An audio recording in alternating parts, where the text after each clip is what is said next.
Halo semuanya, perkenalkan nama saya Yusna dan bersama dengan teman saya, Ari. Jadi hari ini kita akan membawakan materi mengenai routing.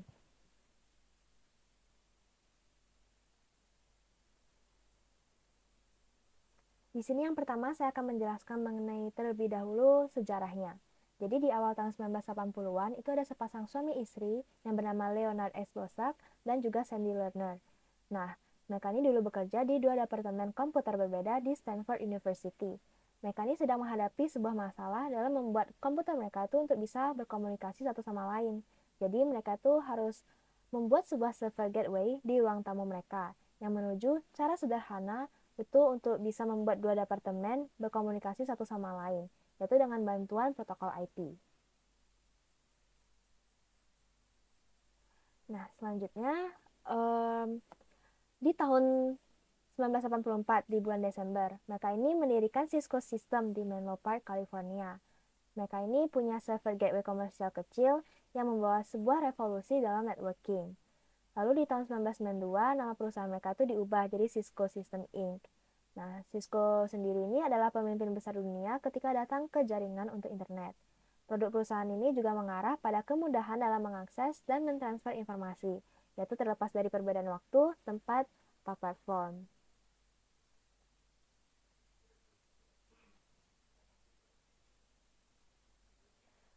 Lalu sini ada pengertian dari routing. Routing itu digunakan untuk proses pengambilan sebuah paket dari sebuah alat dan mengirimkan melalui network ke alat lain di sebuah network yang berbeda. Lalu ada istilah juga dalam jalur yang baik. Nah, jalur yang baik ini tergantung pada beban jaringannya, panjang datagramnya, type of service requested, dan juga pola trafiknya. Selanjutnya di sini juga ada pengertian dari router. Router sendiri ini adalah perangkat jaringan yang akan menerima paket-paket yang ditujukan ke jaringan di luar jaringan pertama dan akan meneruskan paket yang ia terima kepada router lainnya sehingga sampai pada tujuannya. Untuk bisa melakukan routing paket sendiri ini, ada hal yang harus kita ketahui. Yang pertama itu alamat tujuannya. Lalu, router-router tetangga dari mana sebuah router itu bisa mempelajari tentang network remote. Lalu, router yang mungkin ke semua network remote dan juga router terbaik untuk setiap network remote. Selanjutnya ada penjelasan mengenai administrative distance. Nah, administrative distance ini digunakan untuk mengukur apa yang disebut kedapat dipercayaan dari informasi routing yang diterima oleh sebuah router dari router tetangga. Jadi, seperti di tabel samping, di gambar samping, ini memperlihatkan ada yang default yang digunakan oleh sebuah router Cisco untuk memutuskan router mana yang akan ditempuh menuju sebuah jaringan remote. Nah, AD ini adalah sebuah bilangan integer 0 sampai 255, di mana 0 ini adalah yang paling dapat dipercaya dan 255 ini adalah lalu lintas data yang jarang untuk dilalui. Nah, kalau semisal kedua router ini menerima dua update mengenai network remote yang sama, maka hal pertama yang dicek itu adalah AD-nya. Jadi, jika satu dari router yang di-advertise oleh yang diumumkan oleh router lain itu memiliki AD yang lebih rendah dari yang lain, maka router dengan AD terendah itu akan ditempatkan di routing tabel. Kalau misalnya dua router yang di-advertise ini memiliki AD yang sama, maka yang disebut metrik dari routing protokol itu akan digunakan untuk menemukan jalur terbaik ke network remote. Tapi kalau misalnya masih sama kedua AD dan metrik, maka digunakan load balance. Selanjutnya di sini ada jenis-jenis, yaitu yang pertama ada routing statis. Routing statis ini terjadi jika admin secara manual menambahkan router-router di routing tabel dari setiap router. Untuk kelebihannya sendiri, ini dia nggak overhead di CPU router, terus nggak ada bandwidth yang digunakan di antara router, terus dia juga menambah keamanan karena administrator ini bisa memilih untuk mengisikan akses routing ke jaringan tertentu saja. Untuk kekurangannya sendiri, administrasi ini harus benar-benar paham internet network dan bagaimana setiap router itu dihubungkan. Lalu jika sebuah network ditambahkan ke internet network, administrasi itu harus menambah sebuah router itu secara manual. Lalu routing statis ini tidak sesuai untuk network-network yang besar karena menjaganya itu akan sangat susah. Selanjutnya ada routing dinamis, yaitu routing yang dilakukan oleh router dengan cara membuat jalur komunikasi data secara otomatis, yaitu sesuai dengan pengaturan yang dibuat. Untuk kelebihannya sendiri, ini dia mengenalkan alamat yang terhubung langsung dengan routernya. Lalu proses konfigurasinya juga cepat, cocok digunakan untuk jaringan berskala besar atau luas. Jalur yang ditentukan itu secara otomatis sama sistem, lalu tidak perlu juga mengetahui semua network yang ada. Untuk kekurangannya sendiri, dia beban kerjanya itu jadi lebih berat. Lalu beban CPU router ini juga akan naik seiring dengan tabel routing. Bandwidth yang dibutuhkan juga lebih besar. Lalu keamanan jaringan itu juga berkurang dibanding routing statis dan butuh RAM yang besar juga untuk menentukan jalur terbaik kalau misalnya terjadi down. Selanjutnya di sini juga ada macam-macam dari routing dinamis, yaitu yang pertama ada RIP, IGRP, OSPF, BGP, EIGRP. Nah, lalu untuk RIP-nya sendiri ini, dia ini adalah Routing Information Protocol yang dimana dia tuh digunakan dalam jaringan LAN dan juga WAN. Untuk kelebihannya sendiri ini, dia menggunakan metode triggered update. Lalu dia juga mengatur routing, itu nggak rumit dan memberikan hasil yang cukup untuk dapat diterima. Lalu IGRP sendiri ini adalah protokol distance vector yang diciptakan oleh perusahaan Cisco untuk mengatasi kekurangan RIP. Untuk kelebihannya sendiri, ini adalah mendukung sampai 255 hop count. Lalu OSPF, yaitu yang mampu menjaga, mengatur, dan mendistribusikan informasi routing antara network mengikuti setiap perubahan jaringan secara dinamis. Untuk kelebihannya sendiri ini, dia menghasilkan routing loop, tidak menghasilkan routing loop, lalu waktu yang diperlukan untuk convergen juga jauh lebih cepat. BGP sendiri ini adalah routing protokol yang digunakan untuk koneksi antar autonomous system, dan salah satu jenis routing protokol yang banyak digunakan di ISP besar, seperti Telkomsel ataupun perbankan. Untuk kelebihannya sendiri, ini sangat sederhana dalam proses instalasinya. Lalu EIGRP, ini adalah protokol standar terbuka yang telah diaplikasikan oleh sejumlah vendor jaringan. Nah, protokol ini juga sangat cocok untuk diterapkan pada jaringan komputer yang besar. Untuk kelebihannya sendiri, dia itu melakukan konvergensi secara tepat ketika menghindari loop. Lalu juga memerlukan lebih sedikit memori dan proses. Lalu ada fitur juga loop avoidance, dan dia mendukung IP, IPX, dan AppleTalk melalui model-model yang bersifat protokol dependent. Selanjutnya di sini kita akan ke class routing. Oh, maaf sebelumnya. Ada lagi routing default, yaitu router yang digunakan akan mengirim sebuah paket ke single router. Nah, untuk kelebihan dari routing default sendiri ini, yaitu proses konfigurasinya yang simpel dan sederhana karena administrator itu hanya menghasilkan satu jenis perintahnya saja. Lalu untuk kekurangannya ini dia tidak bisa menerima data meski tidak dibutuhkan, yang menyebabkan penggunaan hardware itu pembengkakan tanpa terkontrol. Selanjutnya ini ke class routing. Jadi di sini ada distance vector, yang dimana distance vector ini sendiri itu bertujuan untuk menemukan jalur terbaik ke sebuah network remote dengan menilai jarak, yaitu seperti contoh RIP dan IGRP. Lalu ada link state, yaitu pada protokol link state itu setiap router akan menciptakan 3 buah tabel terpisah, yaitu OSPF contohnya. Nah, lalu ada hybrid, yaitu menggunakan aspek-aspek dari routing protokol, distance vector, dan link state, contohnya seperti EIGRP. Lalu ada ke tipe dasar protokol. Nah, jadi routed protokol ini adalah protokol yang dapat dirutekan oleh sebuah router dan memungkinkan router untuk secara tepat menginterpretasikan logical network. Contohnya dari routed protokol ini sendiri adalah IP, IPX, AppleTalk, dan DCNet. Lalu ada juga routing protokol, yaitu protokol ini digunakan untuk merawat routing tabel pada router-router. Contohnya itu seperti OSPF, RIP, BGP, IGRP, dan EIGRP. Selanjutnya di sini ada ARP. Nah, ARP ini sendiri ada Address Resolution Protocol, yaitu protokol yang mengadakan transaksi dari IP address yang diketahui menjadi hardware atau MAC address. Untuk manfaatnya sendiri ini, yaitu dia membuat alamat logika seperti IP address itu tidak bergantung peralatan. Kemudian penggantian suatu network interface card itu hanya mengubah MAC address dan tidak mengubah IP address-nya. Lalu paket dapat diteruskan berdasarkan alamat jaringan yang dituju. Lalu routing IP address itu dapat dilakukan pada lapisan network.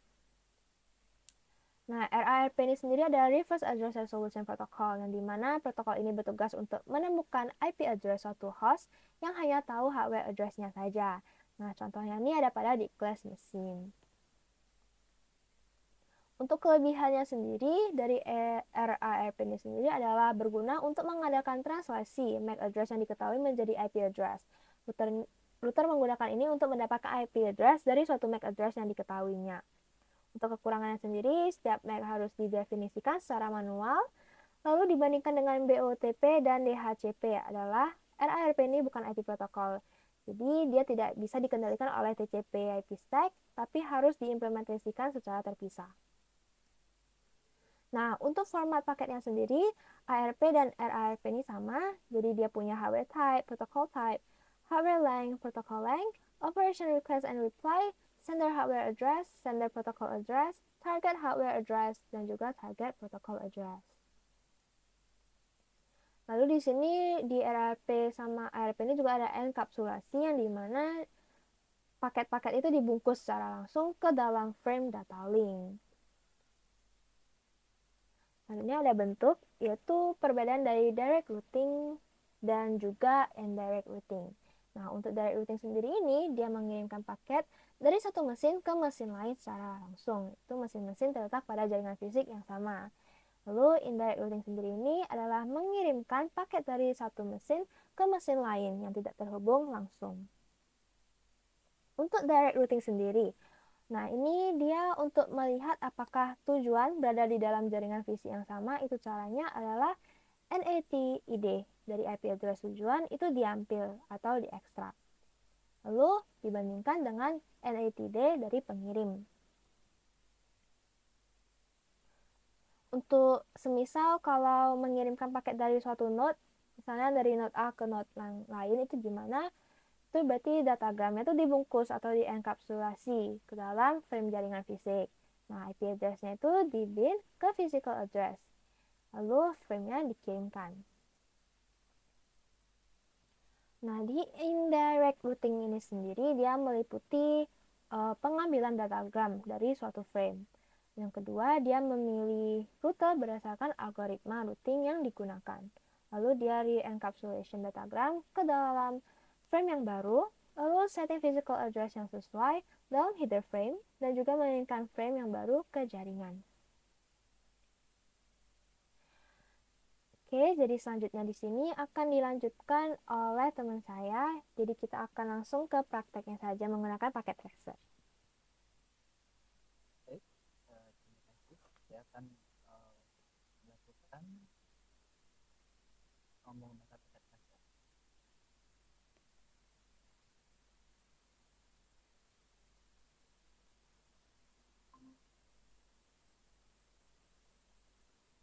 Apakah sudah kelihatan Isma? Sudah. Baik, di sini saya sudah memiliki contoh kasus router A dan router B. Di sini kita akan menghitung dari router A konfigurasinya.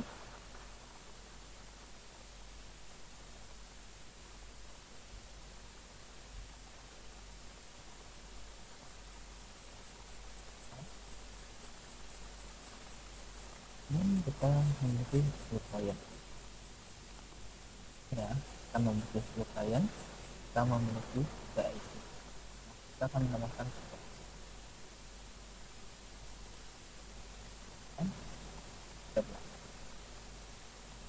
ini 2 pangkat berapa supaya menjadi 13.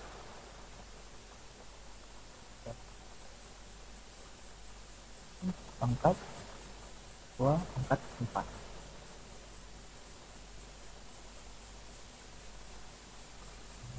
Belas.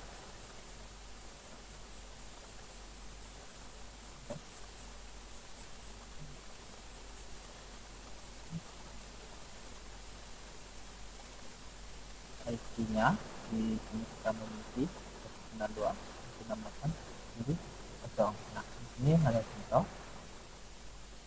Ini kita memakai 92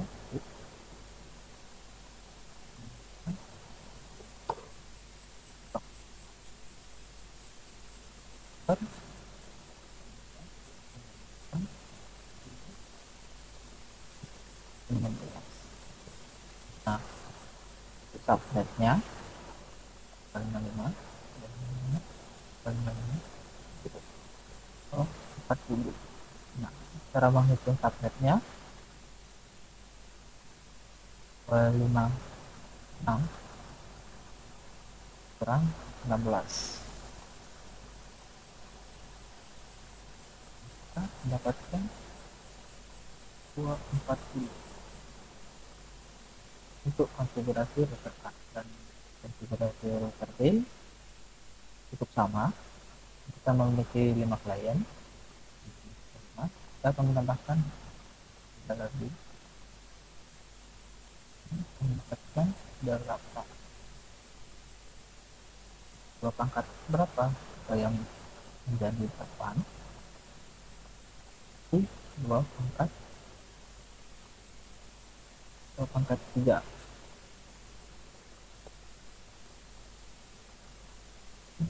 2 pangkat 3.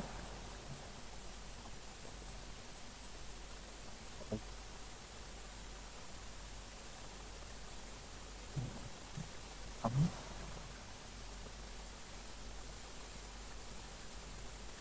IP-nya juga sama. Kita akan berlanjut. Jadi di sini dapatkan 16.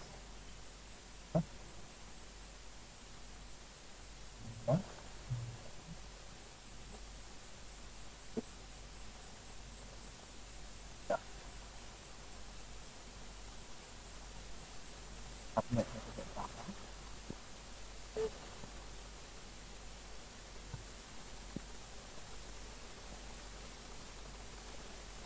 Ini sama dari 256 kurang 8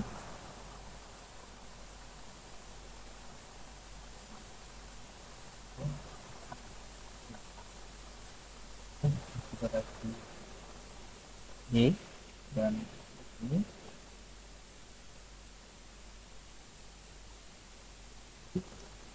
A dan B. A dan B di sini mesti 2 tambah 2 juta.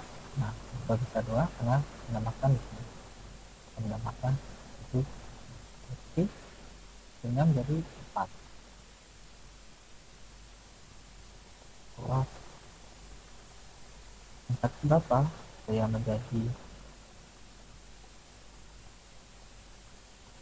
4 berarti 2 pangkat 2.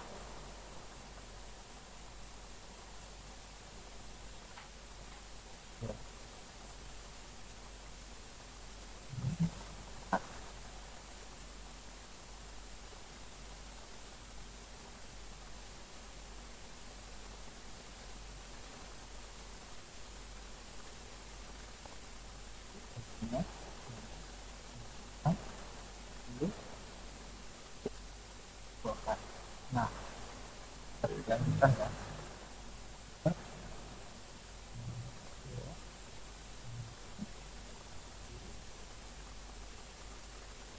Berarti itu subnetnya juga sama dari 256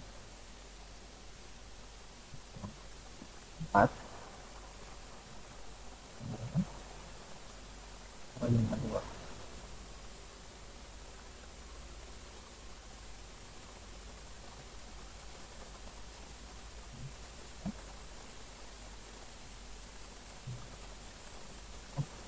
2. Sekarang kita akan konfigurasi dari router A dulu. Kita akan konfigurasi kita di kiri. Kita akan konfigurasi menggunakan CLI. Kita tekan enter saja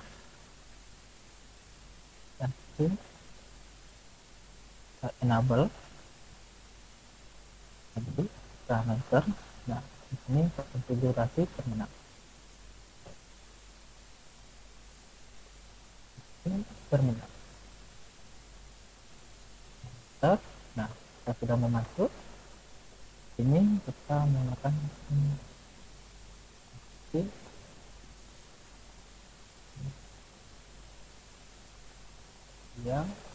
2 4 0. Maaf ya.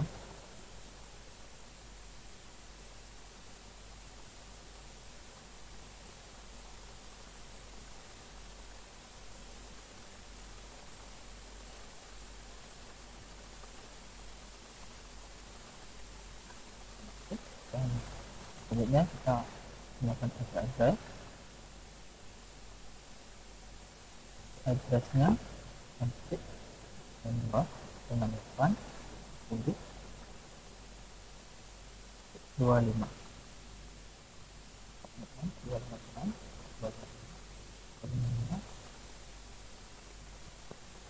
2 kita enter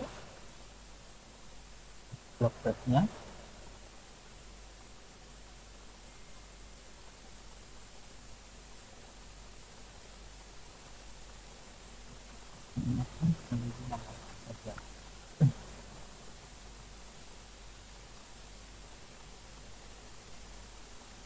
dan nah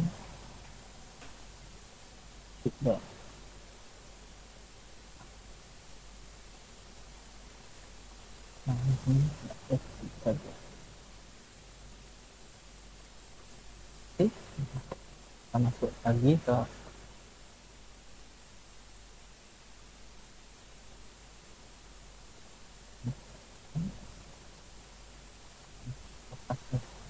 pas Ethernet 0 enter. Kita kasih IP address-nya lagi. Address-nya nomor 14. Jaringannya 24. Kita menggunakan ini ya 24. Kita enter dan lagi.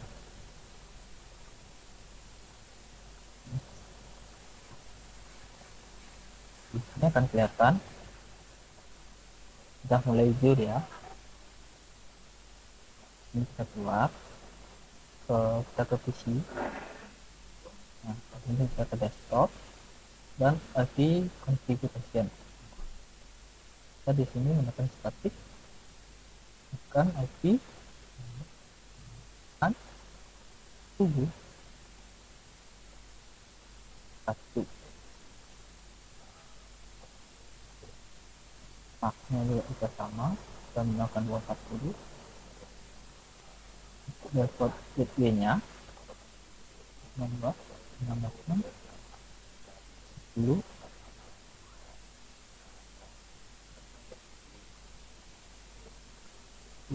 14.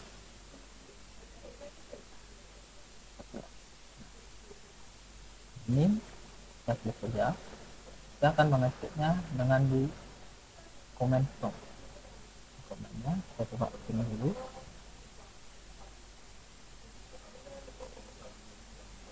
Kita ping.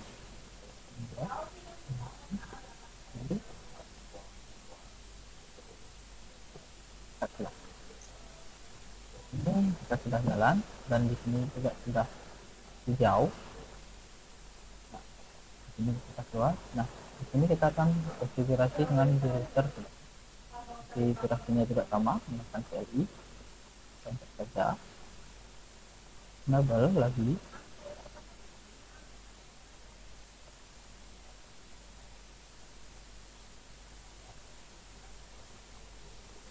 Lalu kita masuk ke configure terminal.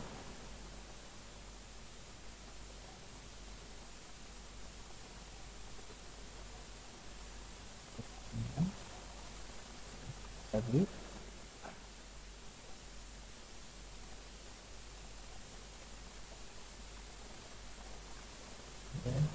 top 0. Top address-nya lagi.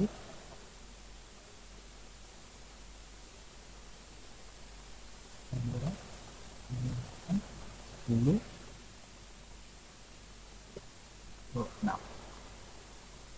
gunakan yang ini ya, 26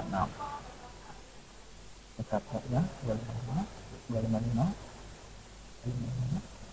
252 objeknya juga sama,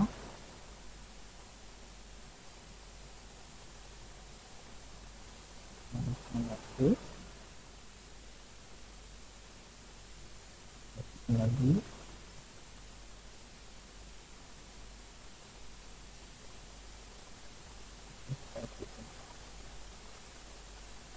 Oke, dan masuk ke interface fast Ethernet-nya.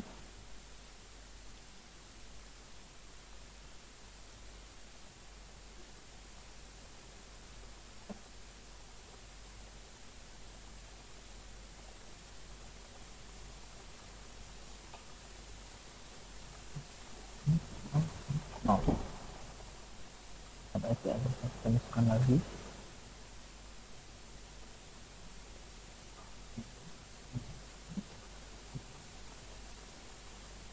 Bahwa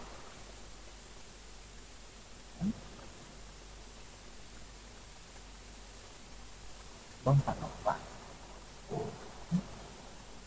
Hanya shipment ini.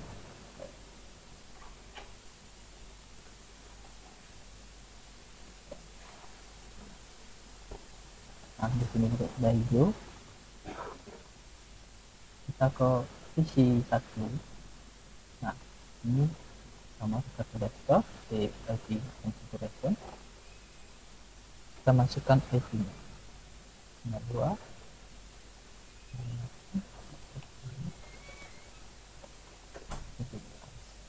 Subnetnya masukkan 248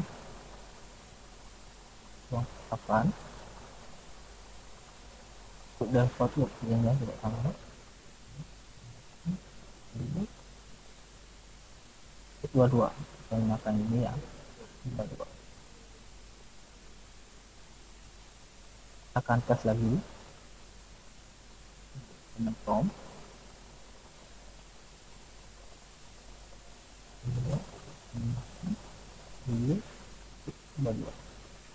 Nah, ini sudah jalan ya.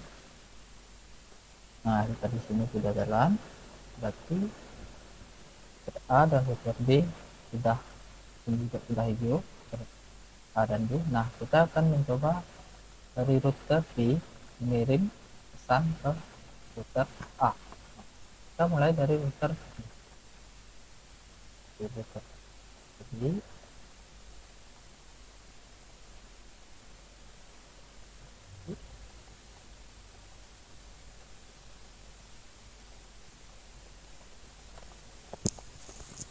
Kita akan mencoba show IP route.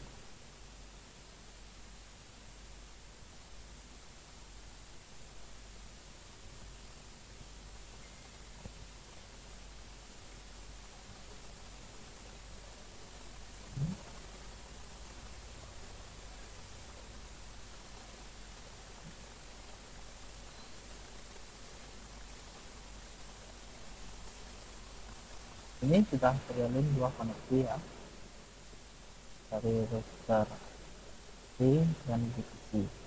Nah, kita akan mencoba menghentikan dari B A. Di sini juga sama, kita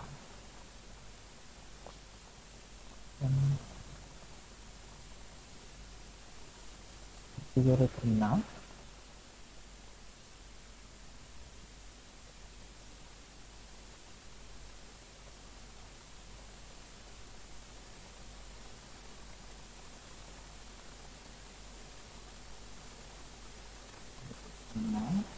Dan kita berikan IP hood. Dan masukkan IP A ya. Kita memasukkan yang ini. Kita masukkan yang ini. Dan nanti dengan apa? menggunakan yang ini ya, dan subnetnya kita menggunakan 255 240. Nah, kita menggunakan yang ini ya, 240. Dan selanjutnya kita mau aktifkan serial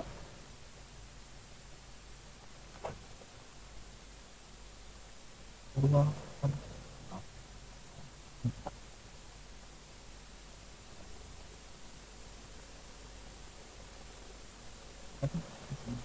Saja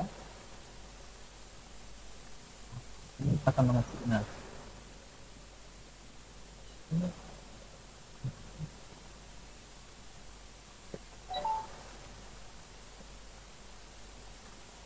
di sini sudah ada 3 ya IP-nya. Di sini sudah ada 3. Kita keluar ya. Nah, kita akan ke router A untuk mengkonversikan di B. Router A juga sama seperti tadi.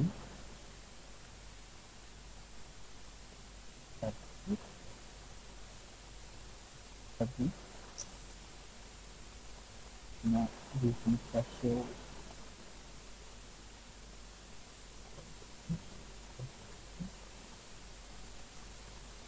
ini 2, kita akan mengkonversikan dengan IP ini.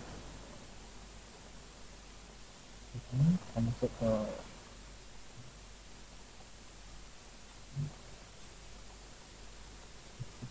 mana lagi? Di sini kita masukkan IP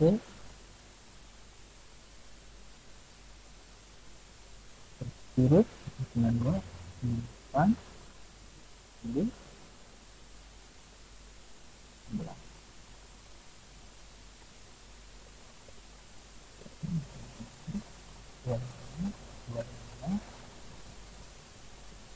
Apa tentang serial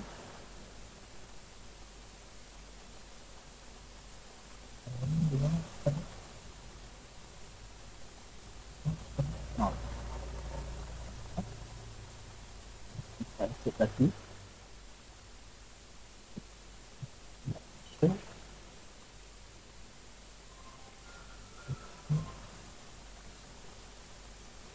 Nah, di sini sudah ada 3 ya. A dan B sudah ada 3. Nah, di sini kita akan mengeceknya. Kita menggunakan tanda pesan ini dari sisi 1 ke sisi 0. Nah, di sini sudah sukses untuk dari sisi 0 ke sisi 1 juga sama sukses. Nah, sekian dari praktek saya kembalikan lagi kepada Isna. Oke, jadi teman-teman makasih udah menyaksikan pembahasan materi dari kami. Sampai jumpa.